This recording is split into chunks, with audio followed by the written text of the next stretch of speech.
Hello my bags, it's Jade. Welcome to an Ark Survival Evolved special video celebrating 5 years of Ark Survival Evolved since it released on PC back in 2015. Celebrations are this week and I thought we'd go through a bunch of different stuff. Today's video is all about the 5 most important updates for Ark Survival Evolved.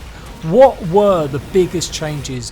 What brought about some of the most exciting features and what were some of the most controversial? So, hope you enjoyed this video. If you do, make sure you're liking it. If you want to hear the best in Ark Survival Evolved news and showcases, then make sure you've got me subscribed and let's crack on with the 5 biggest updates in Ark Survival Evolved's history. There's been about 600 updates, I kid you not, for Ark Survival Evolved, and way back when in October 2015, a fairly small one that got really showcased at the end of this update trailer video for the Mosa. But it is one of the most important. It is of course babies. Without babies in Ark Survival Evolved, I don't think there would be such interest in the game. It became an industry in itself, raising babies, getting the perfect level or mutations. It's become a whole subgenre of Ark Survival Evolved. Now, don't get me wrong, I like a cute little looking dinosaur baby, but it's never been my thing. I've never got into breeding. I had to go looking through some videos to see if I've ever done a tutorial out of the 1800, and you know what? I really never have touched breeding because I just don't have the time dedicated. Sometimes you need like a week or so to raise a baby, one of the big higher level creatures like a giga. It's just beyond me, but I appreciate the people that do. There are certain people you go to on official servers because you'll know they'll get you the best dinosaur available, or maybe it's mutations, maybe it's about the colours of the creatures. So this update was super important. It added that long life to the game, another component of Ark that really added something a bit more to it. Rather than just going out there and getting multiple creatures, you could breed your best, you could get some fantastic colours, and yes, it did create a black market as well. You can literally go on Facebook or eBay and find people selling mutated dinosaur eggs. It's crazy. People go absolutely out of their mind for just that special colour dinosaur or that ultra OP PvP dinosaur. Absolute madness, and absolutely one of the most important updates to Ark Survival Evolved. Again, we're going to have to wait until the end of the spotlight video to see why this one's important. I'll just go ahead and tell you now. Boss fights and their arenas. April 2016 was when they introduced proper boss arenas, particularly in this instance for the Broodmother. It would become a big part of Ark Survival Evolved, taking on the bosses until your march towards Ascension. Every single DLC's had a big boss fight, some more than others, and they've all had their specially own crafted arenas. The Broodmother was fantastic, covered in all of this horrible fauna, lots of gooey stuff and plenty of spiders to boot. The game had already had the bosses, but they were normally summoned towards you at an obelisk until this point when they actually started having their own proper arenas. It made the build up towards Ark Final much better, much more interesting, having something to work towards. We've had a lot of boss fights since then. What is your guys' favourites? Let me know in the comment section. For sure, the VR boss was definitely something a bit more interesting and a little bit more different in having it a bit raid style, almost like Destiny, going through certain stages. So I really enjoyed the VR one from Genesis. But it was the Broodmother that kickstarted it all in having a special built arena, something really fantastical looking. Although, does anyone remember this one? Only the true OG Ark players remember fighting the Broodmother and the Megapithecus on its own special cave on the centre map before they changed and mixed it up with a special other arena. And of course, we've got to talk about the Dragon Arena, or really the Dragon update. This was a huge update. It was confirmation at last that the Dragon was going to be one of the big bosses. We all thought it'd be the final boss. No one knew anything about the Ascension or what would come afterwards. We just assumed this would be the final creature you would face. But this is absolutely a challenge. On the harder difficulties, when it first kicked off, oh my god, I wasn't prepared, nor were the 10 Rexes we bought. I got absolutely mullered. It is a challenge. The Dragon was amazing, and it is one of the best creatures in the game that we don't really get a chance to play around with as much. Hopefully they'll allow us to have it as a boss fight in the future. June 2016 was when it was implemented, but there were so many other things in this update. It was Ark's 1 year anniversary. They kicked it off with the Dodilus. This guy, this big long one, and leeches, oh my god, one of the worst introductions of a creature that has ever been seen. They didn't get some of the resources right in terms of making antidotes. Everyone got the disease, didn't matter how much you took of the antidote, everyone just seemed to be giving each other COVID-19, and it even went as far as spreading to Scorched Earth, which is even worse. When the DLC came out for that a couple months later, Wildcard hadn't actually implemented a cure on Scorched Earth, so everyone was infecting everyone on the servers. It was the funniest thing ever. And of course the Dodo Rex, not its first appearance, but it was proof that pretty much every event we may see his fire spitting face. So many of these updates I'm referencing all kicked off in the same space of time. June, summer of June was such a big time. We had all this stuff going on. We had the Scorched Earth DLC about to launch in September. It was a crazy time to be an Ark fan. I kind of wish we go back to them days where Ark would get monthly updates. As soon as they released the game, no more new dinosaurs unless it was a very special one-off occasion other than paid DLC, and it kind of reduced the love for Ark for me. I really loved covering all this stuff more, giving you guys news and info about the stuff that was happening. One of the biggest changes was the map actually physically changing itself. Again, shout out to the OG Xbox and PC fans that remember when Swamp covered much more of the map than it did, and we didn't even have a Redwoods biome. On top of that, the ice and snow biomes were very much different too. There was lots of changes that went into this, not just adding the Redwood, but the Titanosaur made its appearance as well.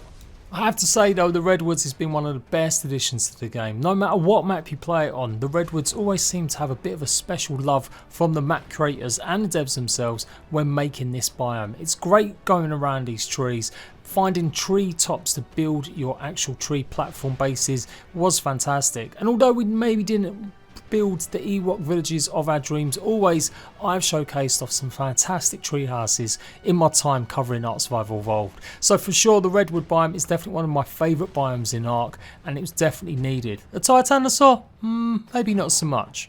It was a huge update. They put off special barriers and signs on PC and on Xbox to warn you not to build there or get your base out of that area before it changed completely, and so everyone had to migrate out that area, getting ready for the Redwood. The next one is something that divides opinion in the Ark community: tech tier. Is it something people enjoy, or is it you just being a Power Ranger? I think a lot of people would prefer it if we didn't have so much focus on tech. It's kind of ruined it with every single brand new update and DLC. We've had more and more tech items put into the game, when a lot of people wanted something a bit more primitive, a little bit more in sync with the environments they're exploring.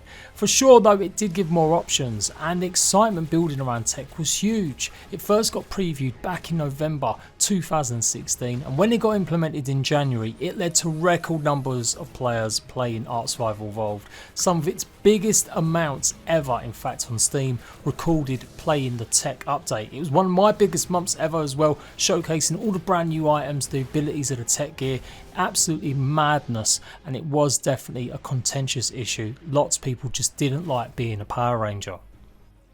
Only a couple months before its full release out of early access, we had the Ascension update. It added a whole much more actually. There was a rewrite of some of the caves. Sharks got their own freaking lasers. There was just so much going on, and showing that they were still adding creatures right up until the final release. Even being Dr. Evil couldn't stop the bees from coming. Who needs killer hornets when you had killer bees added into the game?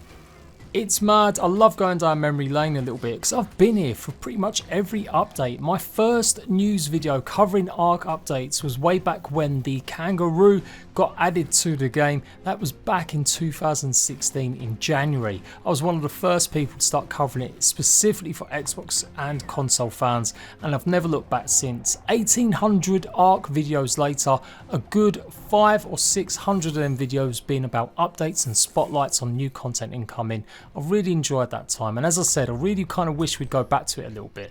But anyway, lots of new features added to this. The tech grenade, whole bunch of other new creatures like the Liprodon, and the Daedon been added as well. One of the best creatures in the game, absolute battle war pig. Loved doing this guy. The Kentrosaurus looked cool, but ended up being a bit impractical. I don't see too many of the people running around with these guys.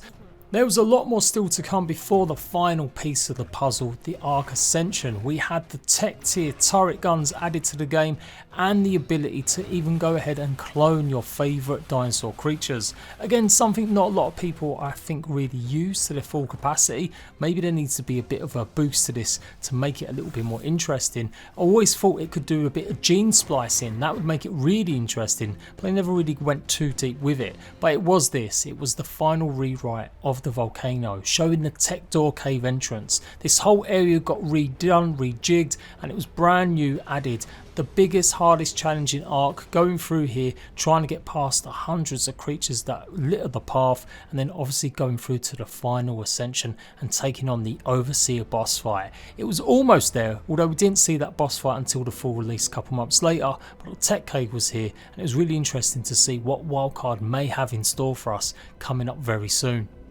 To be honest, I could have put 1,000 different updates in this video. They're all really important, and I kind of have neglected some of the more negative stuff, like the flying nerf, really controversial, nerfing the stamina and the speed, not being able to boost your flying creatures anymore, really did piss off the community at the time, although I was all for it, as I felt lots of the other dinosaurs needed to be used more, and everyone just went through the flying meta.